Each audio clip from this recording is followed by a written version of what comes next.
some basic concepts of organic chemistry, their basic principles and techniques is our topic for today's lecture. So this is your new unit. So class 11, get ready. We shall be starting with a new unit and we shall be practicing questions with time to time because this might be a confusing unit for most of you.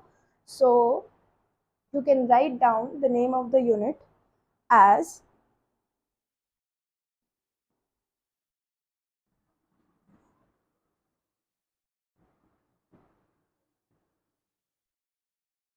organic chemistry.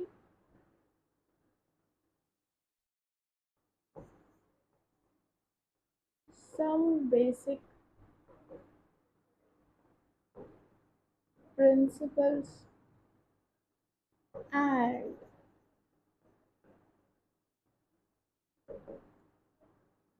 techniques. ठीक है. So this is your lecture number first and topic shall be introduction.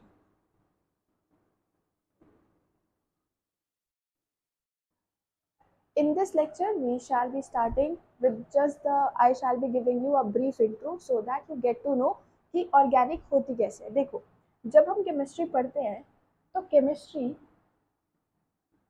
Chemistry होती है आपकी तीन type की. एक होती है फिजिकल, एक होती है आपकी इनऑर्गेनिक और एक होती है आपकी ऑर्गेनिक.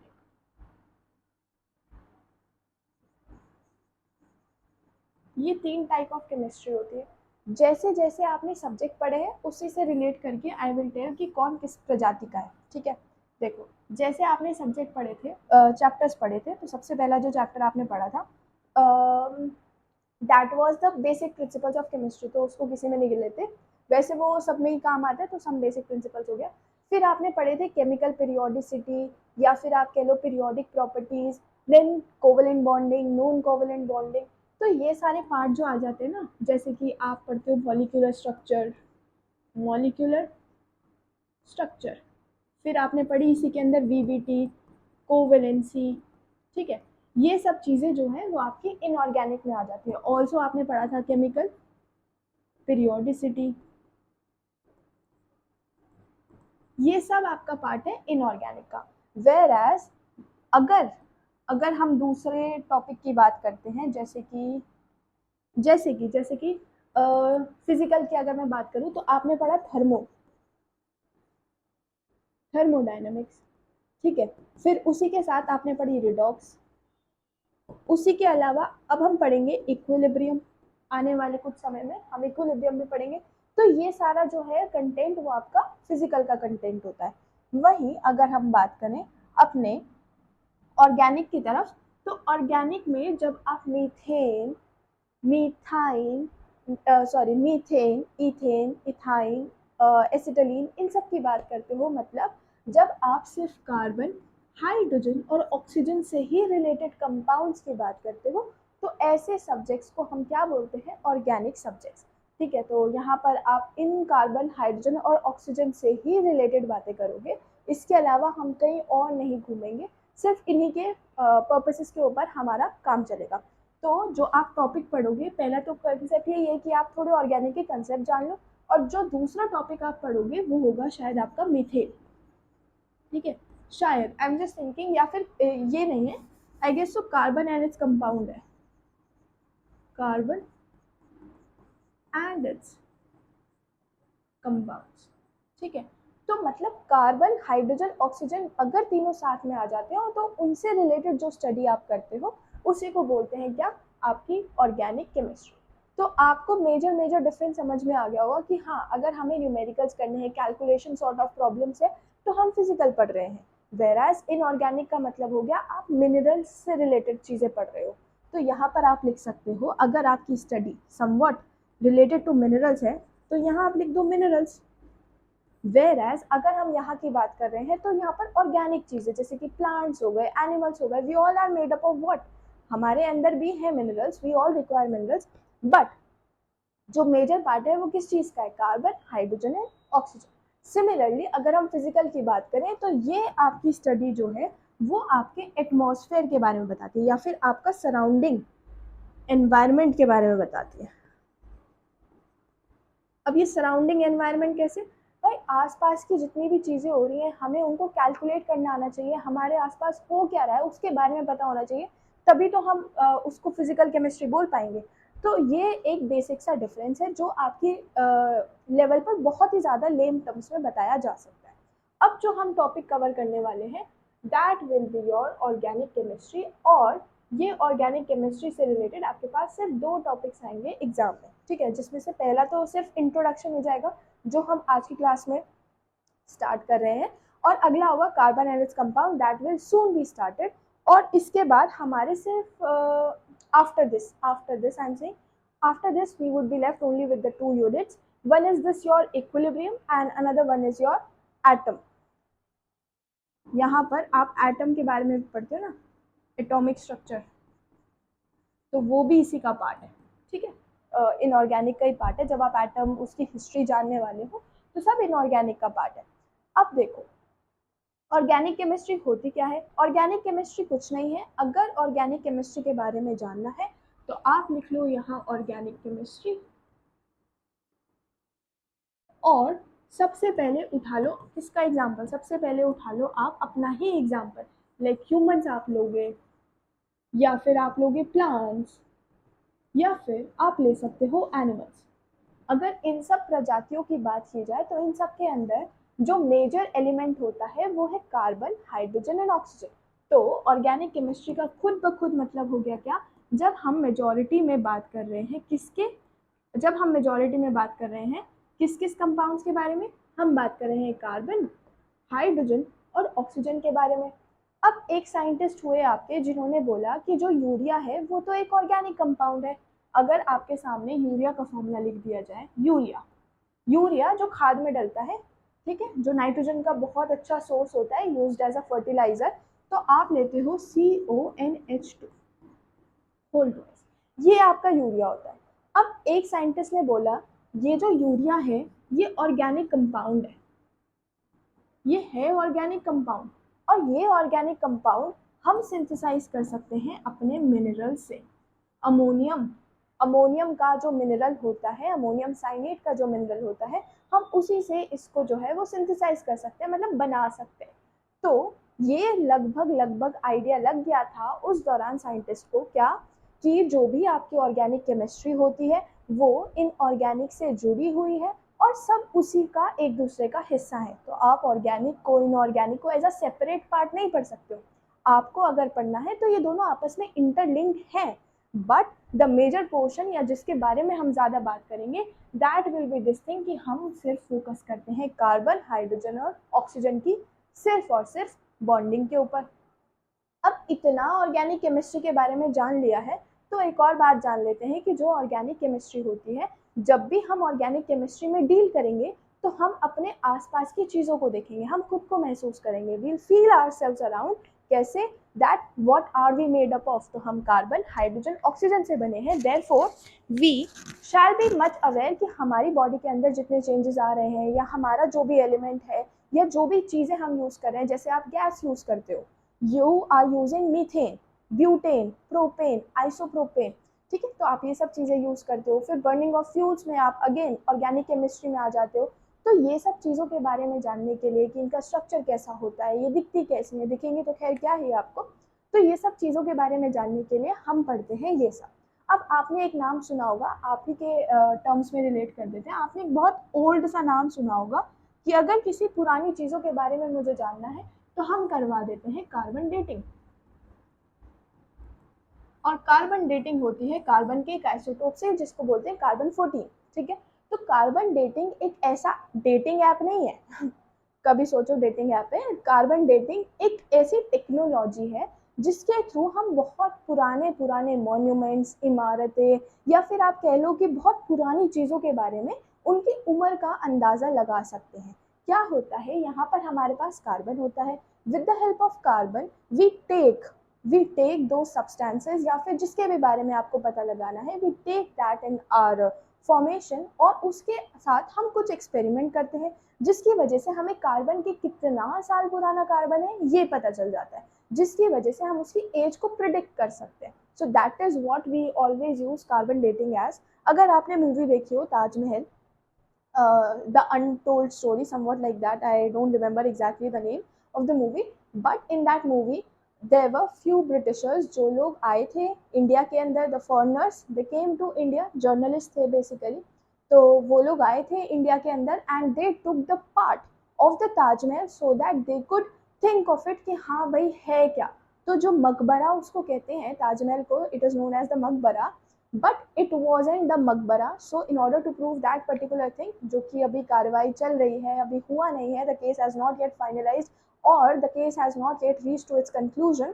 तो इस वजह से things are still going on. So they took the piece of the marble from the Taj Mahal itself and went for the carbon dating so that they could analyze what all is happening. तो खैर वो बकवास बात थी.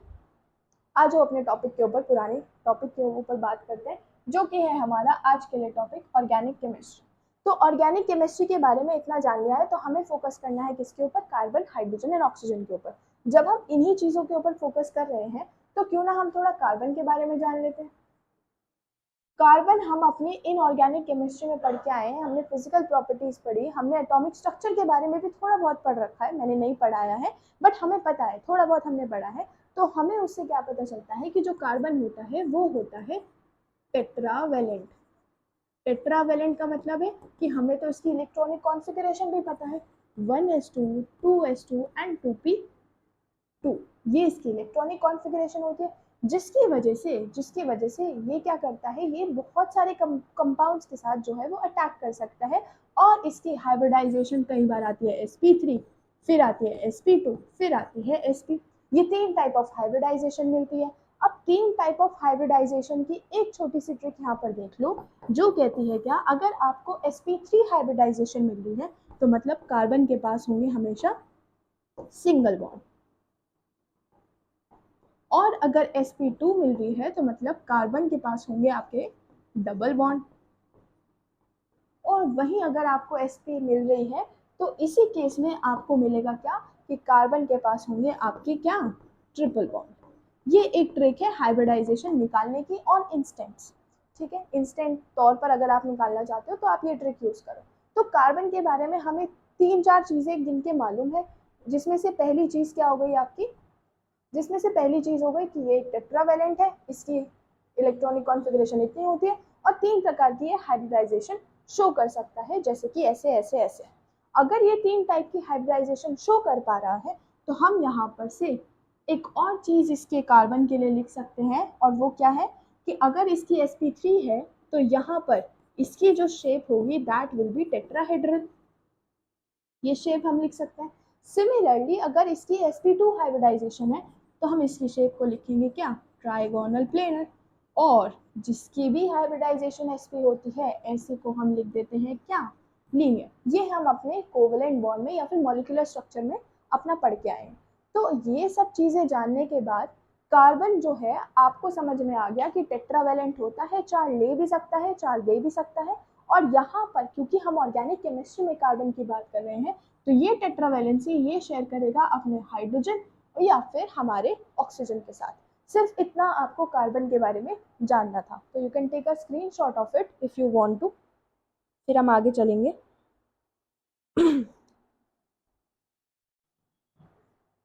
अब थोड़ा इसकी hybridisation को और डिस्कस करें. अगर मैं बोलूँ sp3 हमारे पास है, sp2 हमारे पास है और sp हमारे पास है. मुझे एक बात का आइडिया है और वो बात है मेरे लिए बहुत ही ज़्यादा इम्पोर्टेंट, जो कहती है क्या, more the S character, more the S character, more the electronegativity.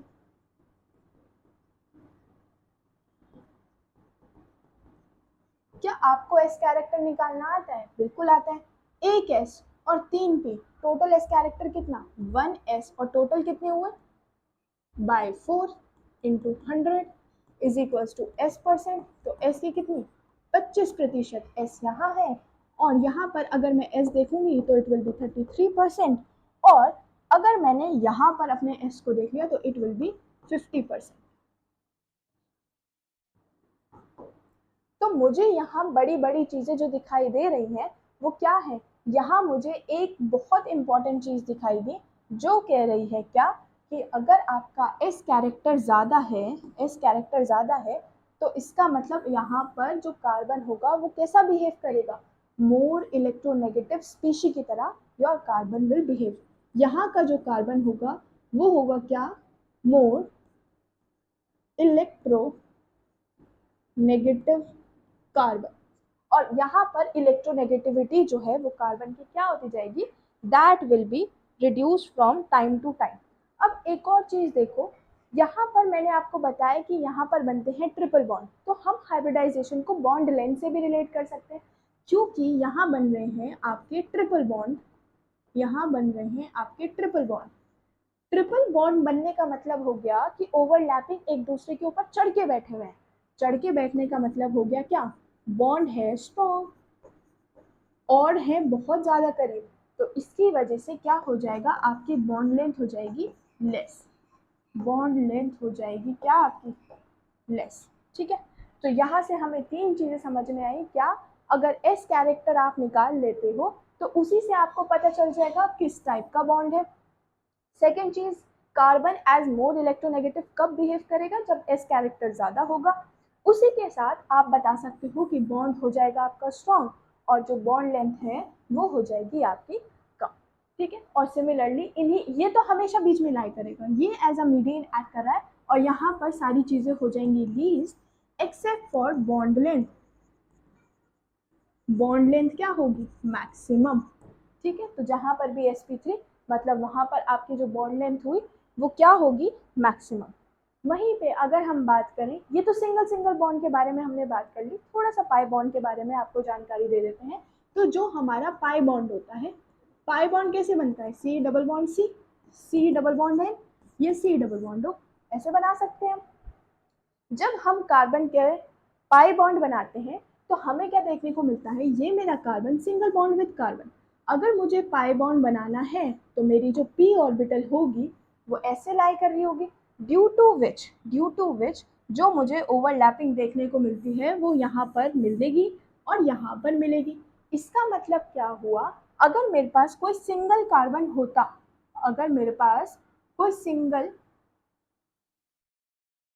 अरे पूरा कहाँ जा रहा है, इसका मतलब हुआ कि अगर मेरे पास,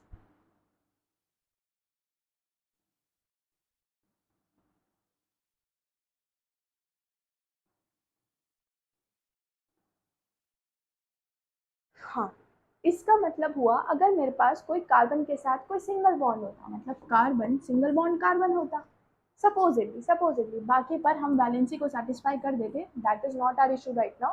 अगर मेरे पास कार्बन के साथ यहाँ पर सिंगल बॉन्ड होता तो क्या हम कार्बन को रोटेट कर सकते हैं, यहाँ कार्बन बैठा हुआ है, यहाँ कार्बन बैठा हुआ है, तो सिंगल बॉन्ड के अराउंड तो रोटेशन पॉसिबल हो गई। और अगर हम बात करते हैं अपने डबल बॉन्ड की, डबल बॉन्ड में क्या हो रहा है, ये जो आपकी p ऑर्बिटल है इसको क्या बोल रहे हैं हम, p ऑर्बिटल, और ये वाली p ऑर्बिटल, क्या आपको देख के नहीं लग रहा कि ये वाली p ऑर्बिटल इस वाली p ऑर्बिटल के पैरेलल है। जब ये दोनों p ऑर्बिटल पैरेलल है और बीच में ऑलरेडी एक बॉन्ड है, ऊपर और नीचे भी बॉन्डिंग हो रही है, ऊपर और नीचे भी बॉन्डिंग हो रही है, ऊपर और नीचे बॉन्डिंग कैसे हो रही है, एक बॉन्डिंग यहाँ और एक बॉन्डिंग यहाँ, पाई बॉन्ड की बॉन्डिंग होगी ना। तो पाई बॉन्ड जब भी बॉन्ड कराता है, हमें पता है जो पाई बॉन्ड कराता है that is side wise overlap. जब साइड वाइज ओवरलैप हो गया तो क्या आपको नहीं लग रहा, अगर यहाँ से तो ऑलरेडी बॉन्डिंग थी तो मूव कर पा रहा था, अब क्या है, ये जो p ऑर्बिटल है और ये वाली जो नीचे वाली p ऑर्बिटल है, इनमें भी तो बॉन्डिंग है, क्या अब रोटेट करा पाना मुश्किल नहीं लग रहा आपको कि अब ये पूरा घूम जाए, या फिर इस कार्बन को फिक्स करके हम इसको ऐसे घुमा सके, ये तो बहुत मुश्किल काम हो जाएगा, क्योंकि ये नीचे भी बॉन्डेड है और ये ऊपर भी बॉन्डेड है। मतलब हमारे पास जो है वो क्या हो जाएगा, नीचे भी एक इलेक्ट्रॉन क्लाउड है, ऊपर भी एक इलेक्ट्रॉन क्लाउड है, जिसकी वजह से साइड वाइज ओवरलैप पॉसिबल हो पा रही है। And bond rotation, bond rotation is restricted, मतलब मूवमेंट पॉसिबल नहीं है। आप बोलोगे मूवमेंट कराना इतना जरूरी क्यों है, भाई बॉन्ड खाली बैठा है तो क्या करे, थोड़ा घूम ही आए, तो घूम के आना चाहता था, पर बॉन्ड रोटेशन ही पॉसिबल नहीं है। कहाँ से घूम कर आए, ठीक है। अब इसी के साथ हमने क्या देखा, जो हमारा कार्बन वर्सेस कार्बन का बॉन्ड था, तो जब हम डबल बॉन्ड बनाते हैं तो एक इलेक्ट्रॉनिक क्लाउड ऊपर और नीचे होने की वजह से कोई अगर बाहर से उसके ऊपर रिएक्ट करना चाहता है, अब वो घूम तो नहीं पा रहा, तो कोई अगर बाहर से उसके ऊपर रिएक्ट करना चाहता है तो वो आसानी से इस इलेक्ट्रॉनिक क्लाउड या इस इलेक्ट्रॉनिक क्लाउड में रिएक्ट कर सकते हैं। कोई भी बाहर का रिएजेंट कोई भी आए, रिएक्ट कराने का मतलब क्या है, रिएक्ट कराने का मतलब है आप किसी और के साथ रिएक्ट कराए ताकि कोई और प्रोडक्ट बना सको। तो कोई और बाहर से अगर स्पीशी आ रही है उसके ऊपर रिएक्ट कराने के लिए, तो ऊपर नीचे के इलेक्ट्रॉन क्लाउड पर आसानी से अटैक हो जाएगा और आपकी जो रिएक्शन है वो फर्दर प्रोसीड कर जाएगी। ये थी आपकी पाई बॉन्ड की कहानी, ठीक है। इसी के साथ we shall move on forward, जहां पर वी हैव फ्यू क्वेश्चंस, जो कहता है कि अगर आपको दे दिया जाए, आपके पास क्वेश्चन है जैसे कि we have HC double bond CH, एक क्वेश्चन ये है और एक क्वेश्चन यहाँ लिख देते हैं CH2C।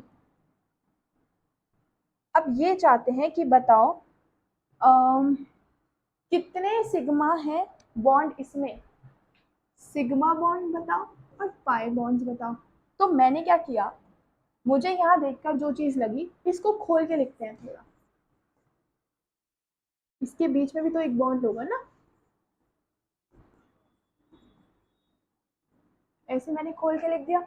मुझे पता है जो कार्बन है उसकी 4 वैलेंसी होती है, सिंस कार्बन की 4 वैलेंसी होती है तो देखो क्या सारे कार्बन सेटिस्फाइड हैं या नहीं, तो 1 2 3 एक कार्बन तो नहीं है। क्या मैंने ठीक किया है, क्या उससे पहले मुझे आपको कुछ बताना था? नहीं, ट्रिपल बॉन्ड है, ठीक है।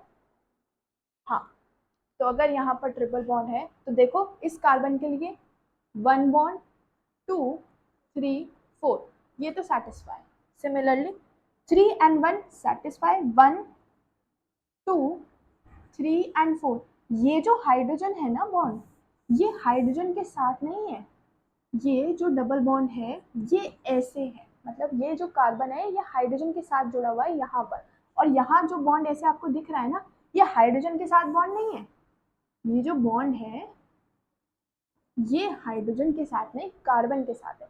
तो आप देखोगे इस तरीके से जितने भी हमारे कार्बन हैं वो सारे हो गए हैं सेटिस्फाई। अब हम मार्क करते हैं अपने सिग्मा बॉन्ड को, तो sigma sigma sigma sigma sigma sigma sigma, तो कितने सिग्मा बॉन्ड्स हो गए हमारे पास, 1 2 3 4 5 6 7, 7 सिग्मा बॉन्ड्स हो गए, जिसके अंदर कार्बन H के भी हैं और कार्बन कार्बन के भी बॉन्ड है, दोनों बॉन्ड्स हमने कंबाइन कर दिए। कार्बन H के कितने हैं, 1 2 3, oh wait here also sigma would be there, अगर यहाँ C 1 2 3 है, H एंड H, तो ये सिग्मा और ये भी तो सिग्मा हुए, तो हमारे पास टोटल कितने सिग्मा बॉन्ड्स, हमारे पास टोटल 10 सिग्मा बॉन्ड्स। अगर हम पाई बॉन्ड कैलकुलेट करते हैं तो पाई और पाई, 2 पाई यहाँ और 1 पाई यहाँ, तो पाई बॉन्ड हो गए आपके कितने, 3। तो सिमिलरली आप इसको करेंगे अपने होमवर्क में। अब अगला जो क्वेश्चन है हमारे पास, एक क्वेश्चन कहता है जरा हाइब्रिडाइजेशन निकाल के बता दो, हम देखना चाहते हैं आपको निकालनी आती है या नहीं। तो आपके पास है CH3Cl, फिर है CH3 2CO, फिर है आपके पास CH3Cn, then you have HCO NH2 and CH3CHCHCn, ठीक है। और इसके बाद है H2CO और C123N। अब इनकी निकालनी है आपको हाइब्रिडाइजेशन। जब हमें इनकी हाइब्रिडाइजेशन निकालनी है तो हम क्या कर सकते हैं, इसकी हाइब्रिडाइजेशन निकालनी है, मैंने क्या बताया था आपको, सब में कार्बन की ही हाइब्रिडाइजेशन निकालनी है, सब में कार्बन, सब में कार्बन। अब क्या करोगे आप, जब आपको हाइब्रिडाइजेशन निकालने के लिए दे दी गई है तो आप क्या कर सकते हो, आप क्या करो, देखो कार्बन के पास कितने बॉन्ड है, सिंगल बॉन्ड को तो हम देखेंगे नहीं, यहाँ मुझे ट्रिपल बॉन्ड दिखा मतलब sp, यहाँ तो मुझे सारे ही सिंगल बॉन्ड दिख रहे हैं, सारे ही सिंगल बॉन्ड होंगे, ये भी -1 और ये भी -1 ही देता है, तो मतलब सारे सिंगल बॉन्ड ही बनाएंगे, कोई डबल बॉन्ड तो बनाएगा नहीं, तो यहाँ लिखेंगे हम sp3।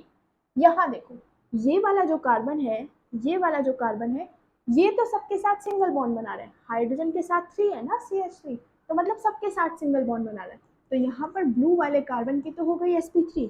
वेयर एज अगर मैं बात करूं अपने येलो वाले कार्बन की, ये वाला जो कार्बन है ये तो C के साथ ऑक्सीजन जुड़ा हुआ है, और C ऑक्सीजन के साथ कैसे जुड़ता है, ऐसे, मतलब आगे डबल बॉन्ड, डबल बॉन्ड आते के साथ ही हाइब्रिडाइजेशन हो गई sp2, वहां सबके साथ सिंगल बॉन्डेड जुड़ा, सबके साथ सिंगल बॉन्डेड जुड़ा है, तो आप लिखोगे sp3।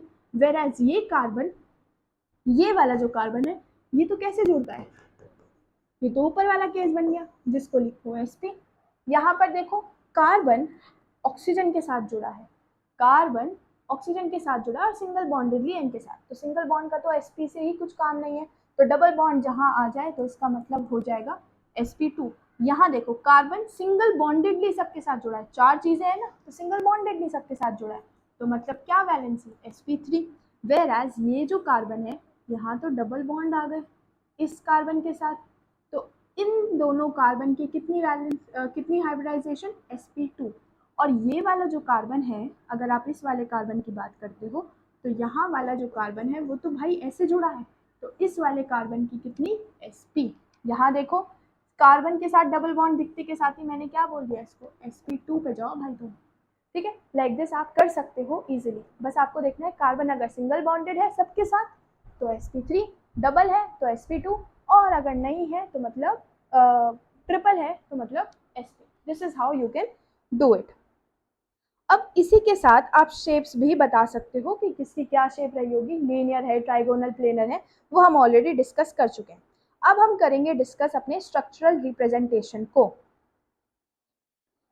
स्ट्रक्चरल रिप्रेजेंटेशन मतलब कि आपके पास कोई भी स्ट्रक्चर दे रखा है, कार्बन कंपाउंड का, कार्बन कंपाउंड है कोई भी, उसके स्ट्रक्चर्स आप कैसे बना सकते हो, ठीक है, ये थोड़ा इंपॉर्टेंट टॉपिक है। तो यहाँ पर आप या तो कंप्लीट स्ट्रक्चर बनाओ, या फिर आप बनाओ कोई बॉन्ड लाइन स्ट्रक्चर, या फिर आप बनाओ एक प्रकार का कंडेंस्ड स्ट्रक्चर। अब ये क्या स्ट्रक्चर हुए, तो ये तीनों स्ट्रक्चर समझने के लिए लेट्स टेक एन एग्जांपल जो कहता है, वी हैव एन एग्जांपल, एक एग्जांपल ले लेते हैं, 3 मिथाइल ऑक्टेन। अब देखो स्ट्रक्चर कैसे बने, पहला वर्ड ऑक्टेन को पकड़ लो, ऑक्टेन का मतलब है, एन का मतलब हो गया क्या, सिंगल बॉन्ड, एन का मतलब होता है सिंगल बॉन्ड बनेंगे भाई, और किसके बीच में सिंगल बॉन्ड बनेंगे, ऑक्ट के बीच में। ऑक्ट का मतलब क्या होता है, ऑक्ट का मतलब होता है 8 कार्बन एटम्स। इस लाइन का मतलब क्या हुआ, 8 कार्बन एटम्स के बीच में क्या बनेंगे, 8 कार्बन एटम्स के बीच में बनेंगे आपके सिंगल बॉन्ड। मिथाइल, और उससे पहले देख लो पोजीशन, मतलब ये कह रहा है थर्ड कार्बन पर, थर्ड कार्बन पर आपको क्या जोड़ना है, ये ग्रुप जोड़ना है। ये कौन सा ग्रुप है, इस ग्रुप को बोलते हैं मिथाइल ग्रुप। मेथ का मतलब होता है खाली एक, और अगर आपको दिख जाए कि यहाँ पर तो आयन लगा हुआ है, तो मतलब कार्बन में कितनी वैलेंसी होती है, 4, तो होना चाहिए था मीथेन क्या होता है CH4, पर क्योंकि यहाँ पर L लगा है तो आपको क्या करना है, आपको एक हाइड्रोजन कम करके आपको सिर्फ इतना लिखना है, मतलब एक हाइड्रोजन कम करना है, बाकी सेम रहेगा। तो मीथेन जैसे याद रखोगे, अगर यहाँ लिखा होता 4 इथाइल ब्यूटेन, तो मतलब आपको क्या बनाना है, ब्यूटेन से समझ में आया क्या, पहले बनाओगे आप सिंगल बॉन्ड, ब्यूट का मतलब है 4 कार्बन एटम्स के बीच में रहेंगे हमेशा सिंगल बॉन्ड, और फोर्थ पोजीशन पर, इन कार्बन में से फोर्थ पोजीशन पर, कार्बन पर, चलो यहाँ 2 लिख लो, आप लिखोगे सेकेंड कार्बन पर, सेकेंड कार्बन पर कौन सा ग्रुप लगाना है, सेकेंड कार्बन पर लगाना है इथेन। इथेन को लिखते थे कितना, C2H6, पर मैंने क्या बोला, अगर इथाइल है तो क्या करो, अगर आपके पास इथाइल है तो H6 की जगह आप क्या कर दो, C2H5, मतलब एक कम कर दो। तो ऐसे आपको याद रखना है कि आप कैसे बना पाओगे। अब मेरे पास ये है 3 मिथाइल ऑक्टेन, तो ज़रा इसको बना लेते हैं कैसे, 3 मिथाइल ऑक्टेन। अब देखो बनाने के तरीके, 3 तरीके हैं मेरे पास। तो मैंने क्या किया, पहले मैंने ऑक्टेन बनाया, ऑक्टेन मतलब 8 कार्बन, 1 2 3 4 5 6 7 और ये लो भाई 8, ठीक है। जब मैंने 8 कार्बन बना लिए तो अब मेरे पास क्या है, अब मुझे इनकी हाइड्रोजन वैलेंसी को सेटिस्फाई करना है, पर उससे पहले मुझे देखना है 3 मिथाइल है, मतलब थर्ड कार्बन पर पोजीशन दे दो, 1 2 3 4 5 6 7 एंड 8 कार्बन हो गए।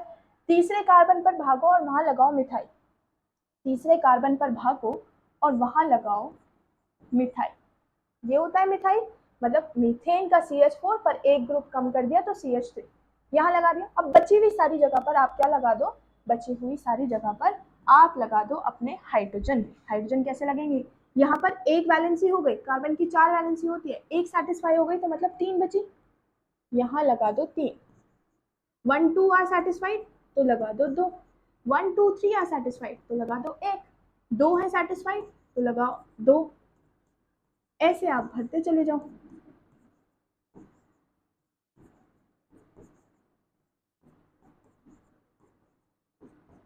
अगर आप ऐसा स्ट्रक्चर बनाते हो पूरा खोल खाल के सारी एक एक चीज दिखा करके, तो ऐसे स्ट्रक्चर्स को बोलते हो क्या, कंप्लीट स्ट्रक्चर्स। ऐसे स्ट्रक्चर्स को बोलते हैं कंप्लीट स्ट्रक्चर्स। वहीं अगर मैं ये स्ट्रक्चर ना बना करके, अगर मैं कैसे बनाना चाहूँ, मैं बना देती हूँ कैसे, चलो पीछे बना देते हैं सो दैट समझने में आसानी रहे।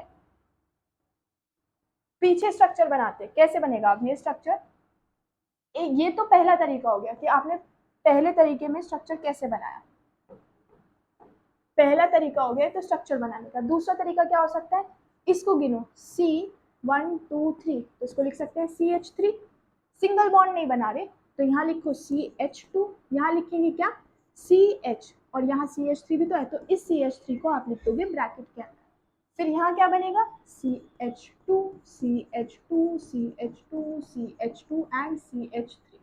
तो मैंने क्या किया, मैंने स्ट्रक्चर को विदाउट बड़ा कर करके, विदाउट पेज भरने की जगह मैंने सिंपल ऐसे लिख दिया, तो ऐसी फॉर्म को हम बोलते हैं क्या, कंडेंस्ड फॉर्म या फिर कंडेंस्ड स्ट्रक्चर। कंडेंस्ड स्ट्रक्चर का मतलब क्या हुआ, नॉर्मली आपने ऐसे लिख डाला। अब एक होता है bond line structure, bond line structure, अब वो क्या बनाए हैं, देखो अगर आपको बॉन्ड लाइन स्ट्रक्चर बनाना है तो आपको बनाने पड़ेंगे 8 कार्बन। 8 कार्बन आप कैसे बनाओगे, इसके अंदर हम हाइड्रोजन नहीं बनाते, जो तीसरा हमारा स्ट्रक्चर होता है इसके अंदर हम हाइड्रोजन नहीं बनाएंगे, तो क्या बनाएंगे, इसके अंदर हम बनाएंगे लाइन, जैसे कि 1 2 3 4 5 6 7 8, आपको जिगजैग लाइन बनानी है। एक जिगजैग लाइन का मतलब हो गया, इस लाइन का मतलब हो गया यहाँ कार्बन यहाँ कार्बन यहाँ कार्बन और यहाँ कार्बन, ऐसे आपकी जिगजैग लाइन बनती है जो कि कार्बन से कार्बन के बीच का बॉन्ड दिखाती है। तो हम ये कार्बन रिप्रेजेंट करने की जगह खाली जिगजैग लाइन बना देते हैं, तो ये कार्बन कार्बन कार्बन कार्बन ऐसे होते हैं। तो अपने कार्बन गिन लो, 1 2 3 4 5 6 7 एंड 8, बस, और यहाँ से कर दो इसको आप इरेज, ठीक है। अब पर ये थोड़ी था हमारा ऑक्टेन, थोड़ी था हमारा, तो 3 मिथाइल था, तो थर्ड पोजीशन पर आप लगा दोगे एक डंडा। एक डंडे का मतलब है कि यहाँ भी भाई एक कार्बन बैठा है, तो कार्बन यहाँ यहाँ यहाँ और यहाँ का कार्बन अपना खुद ही डंडे से सेटिस्फाई हो गया। तो आपका स्ट्रक्चर कैसा बना, 1 2 3 and this along with this, ये आपका स्ट्रक्चर बना। तो इन्हीं लाइंस के थ्रू जो स्ट्रक्चर बन रहा है without representing direct carbon and hydrogen, we are using these lines direct, तो इन्हीं लाइंस के थ्रू जो बन रहा है इसी को हम बोल देते हैं क्या, बॉन्ड लाइन स्ट्रक्चर, ठीक है। तो ऐसे आप स्ट्रक्चर जो है वो तीनों टाइप के बना सकते हो, जैसे कि we can try few more, जैसे कि हमारे पास है दे आर सेइंग कि ज़रा इसको खोल कर लिख दो। ये बॉन्ड लाइन स्ट्रक्चर है, इसको खोल कर कैसे लिखेंगे? यहाँ कार्बन रहा होगा, यहाँ कार्बन, यहाँ कार्बन, यहाँ कार्बन, यहाँ कार्बन और यहाँ कार्बन, और इन कार्बन की वैलेंसी को सेटिस्फाई करो। 1 2 3, एक कार्बन सेटिस्फाइड है ऑलरेडी, तो 3 और हाइड्रोजन लगा दो। 1 2 3 बस एक कार्बन, 1 2 3 सिर्फ एक कार्बन, और यहाँ तो 3 कार्बन लगाने पड़ेंगे भाई। Like this you can make. दूसरा एग्जाम्पल अगर आपके पास है तो आप बनाओगे ऐसा। ये तो पहला था, दूसरा आप करोगे, ये आपके लिए होमवर्क में है। हम कुछ और ट्राई करेंगे, जैसे कि हम ट्राई कर सकते हैं, तो इसको अगर मुझे खोल के लिखना है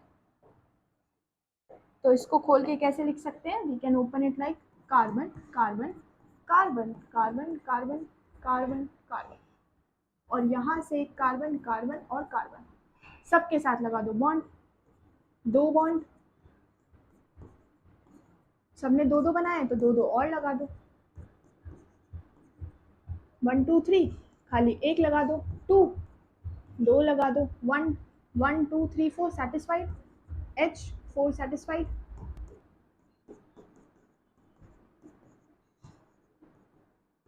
like this you can make and it will be satisfied. ठीक है, तो ये आप कर सकते हो।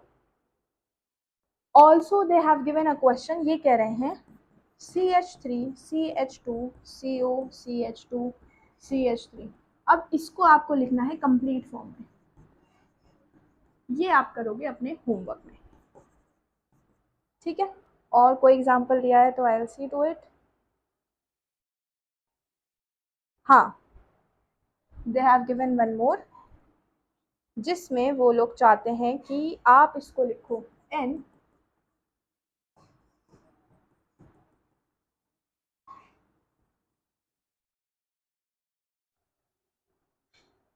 इसको लिखना है आपको बॉन्ड लाइन फॉर्म में। बॉन्ड लाइन मतलब वही जिगजैग वाला, तो 1 2 3 है आपके पास, 1 2 3 हो गया। 1 2 3 थे ना, 1 2 एंड 3 मैंने बना दिया 1 2 एंड 3। 2 पर बोल रहा है OH है, तो बॉन्ड बनाया और OH तो लगाना पड़ेगा, क्योंकि ये लाइन सिर्फ किसको दिखाती है? सिर्फ और सिर्फ कार्बन को। अब ये वाला जो तीसरा कार्बन है ये जुड़ा है N से, सिमिलरली जो पहला कार्बन है वो जुड़ा है N से। तो भाई यहाँ के जो कार्बन है उनको बनाओ और उनको जोड़ कर दिखाओ। पर क्या हम बॉन्ड लाइन में बॉन्ड्स दिखाते हैं ऐसे? नहीं।